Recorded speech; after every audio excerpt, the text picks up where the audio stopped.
Good evening student. আজ আমরা PMT function শিখব। এক্সেলে কিভাবে পিএমটি ফাংশন কাজ করে। বেসিক্যালি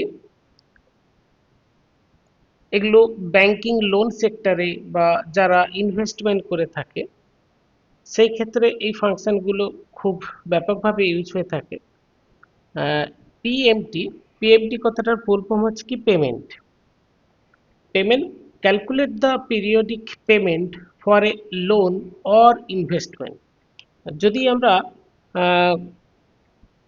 ব্যাংকিং সেক্টর থেকে বা প্রাইভেট সেক্টর থেকে ব্যাংকের লোন নিয়ে থাকি বা আমরা কোথাও যদি ইনভেস্ট করে থাকি এবং বিনিময়ে যদি আমরা ইন্টারেস্ট পেমেন্ট করে থাকি, সেক্ষেত্রে পিএমটি ফাংশনের সাহায্যে আমরা এটা রিটার্ন করাতে পারবো মান্থলি কত অ্যামাউন্ট করে পেমেন্ট করতে হবে, যেটা পিরিয়ডিক, যেটা কনস্ট্যান্টলি সেম অ্যামাউন্ট প্রত্যেক মাসে আমাদেরকে একটা নির্দিষ্ট টাইম পর্যন্ত পেমেন্ট করলে তবেই আমরা নির্দিষ্ট টাইমে পেমেন্ট উইথ ইন্টারেস্ট বোথ আমরা পরিশোধ করতে পারব। আমরা অ্যাজিউম করে নিলাম loan amount suppose 5 lakh and পরিশোধ করার time 48 months or 4 year, rate of interest 9 point suppose 85%। তাহলে মান্থলি আমাকে কত করে পেমেন্ট দিলে বা আমরা কত করে পেমেন্ট করলে লোন বেসের ক্ষেত্রে, তাহলে আমরা আফটার 40 মান্থ লোন ভ্যালু এবং তার সঙ্গে যে ইন্টারেস্ট ইনক্লুড হতে থাকবে সেটাও আমরা একসঙ্গে 4 বছর পরে পরিশোধ করতে পারবো। তো এইখানে মান্থলি কত করে ইনস্টলমেন্ট আমাদেরকে দিতে হবে সেটা আমরা রিটার্ন করার জন্য আমরা পিএমটি ফাংশন ইউজ করব। At first equal to PMT at first. এখানে যে প্যারামিটারগুলো আছে, প্রথমে রেট এটা হচ্ছে অ্যানুয়াল ইন্টারেস্ট, বাট আমরা মান্থলি পেমেন্ট দিচ্ছি, তাহলে মান্থলি ক্ষেত্রে কত হবে। এটা যদি অ্যানুয়াল হয় তাহলে এটাকে আমরা মান্থলি করতে চাইলে এই ইন্টারেস্টের অ্যামাউন্টটাকে ডিভাইডেড 12 করতে হবে, বিকজ এটা আছে 9.85, এটা হচ্ছে কি 1 ইয়ারের জন্য। বাট যদি সেটাকে আমরা মান্থলি করাতে চাই তাহলে ডিভাইডেড 12 দিতে হবে। কেন মান্থলি করাতে হবে? বিকজ আমরা মান্থলি ইনস্টলমেন্ট ক্যালকুলেশন করব। দেন rate, NPR number of period 48, comma, and PV principal value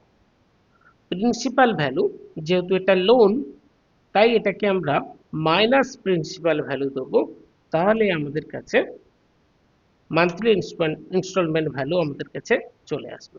তাহলে এই অ্যামাউন্টটা প্রত্যেক মাসে যদি আমরা পেমেন্ট করতে থাকি তাহলে আফটার 4 ইয়ার আমরা প্রিন্সিপাল ভ্যালু তার সঙ্গে যে ইনক্লুডেড ইন্টারেস্ট সেটাও আমরা শোধ করতে পারব। এটা যদি আমরা আরো একটু ভেঙে দেখতে চাই, আচ্ছা এই যে অ্যামাউন্টটা আমরা দেখতে পাচ্ছি মান্থলি ইনস্টলমেন্ট দিচ্ছি, এর মধ্যে আমাদের দুটো অ্যামাউন্ট অ্যাকচুয়ালি ইনক্লুড থাকে। প্রথমত মাসের যে ইন্টারেস্টটা হচ্ছে সেটা থাকবে, আর for interest payment another excel function and another excel ppmt principal payment. অর্থাৎ এই যে মান্থলি আমরা ইনস্টলমেন্ট এভরি মান্থে দেবো, এই ইনস্টলমেন্টের মধ্যে দুটো অ্যামাউন্ট থাকবে, এক ইন্টারেস্ট অ্যামাউন্ট, তাহলে এই অ্যামাউন্টটার মধ্যে ইন্টারেস্ট অ্যামাউন্ট কত আমরা সেটা ক্যালকুলেশন করব। সেক্ষেত্রে আমরা আইপিএমটি ফাংশন অ্যাপ্লাই করব। আইপিএমটি at first rate divided 12, comma, period, কত নম্বর পিরিয়ড ফার্স্ট ইনস্টলমেন্ট যদি আমরা দেখি তাহলে এটাতে আমি ক্লিক করলাম, and then NPER, number of period total 48, comma add minus principal value.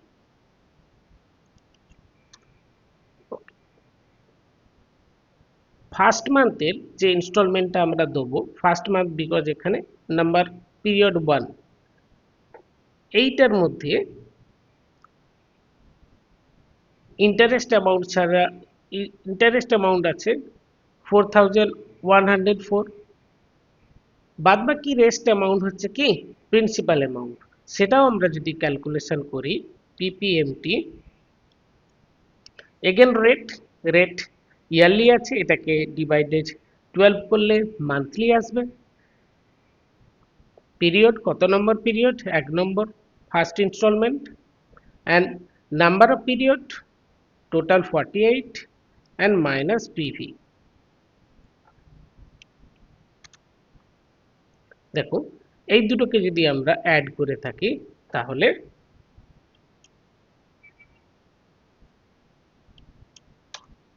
আমরা সেম অ্যামাউন্টটা পাবো।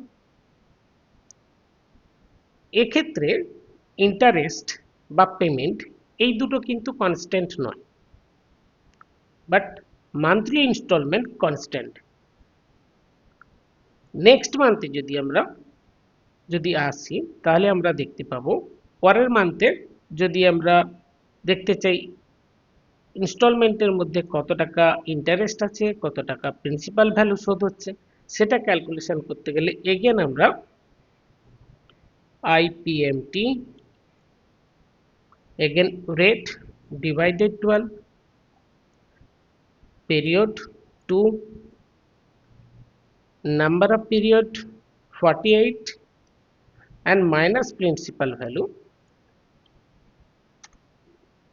এখানে আমরা দেখতে পেয়েছি যে ফার্স্ট ইনস্টলমেন্টে যে ইন্টারেস্টের অ্যামাউন্ট ছিল সেকেন্ড ইনস্টলমেন্টে সেই ইন্টারেস্ট কমে গেছে। সেকেন্ড ইনস্টলমেন্টে প্রিন্সিপাল কত টাকা শোধ হচ্ছে আমরা যদি দেখি, again পিপিএমটি, again rate divided 12, period,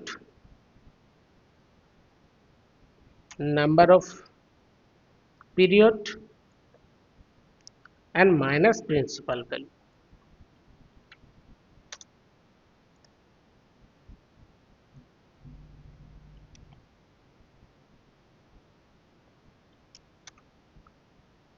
ঠিক একই রকম ভাবে পরের মাসে যখন আমরা সেকেন্ড ইনস্টলমেন্ট দিচ্ছি সেক্ষেত্রে প্রিন্সিপাল অ্যামাউন্ট অর্থাৎ শোধ করার অ্যামাউন্টটা বেড়ে যাবে বিকজ ইন্টারেস্টের অ্যামাউন্টটা কমে গেছে। তো এইভাবে কন্টিনিউয়াসলি আমরা দেখতে পাবো যে এভরি ইনস্টলমেন্টের ক্ষেত্রে ইন্টারেস্টের অ্যামাউন্ট কমতে থাকবে আর সেখানে প্রিন্সিপাল ভ্যালু যেটা শোধ করার হচ্ছে সেইটার অ্যামাউন্ট পরপর বাড়তে থাকে। তো এভাবেই আমরা পিএমটি, আইপিএমটি বা পিপিএমটি ফাংশন ইউজ করতে পারি এবং সেখানে লোনের ইনস্টলমেন্ট বা ইনভেস্ট করলে যে রিটার্ন আসবে তার ক্যালকুলেশন করতে পারি। ওকে, থ্যাংক ইউ এভরিওয়ান।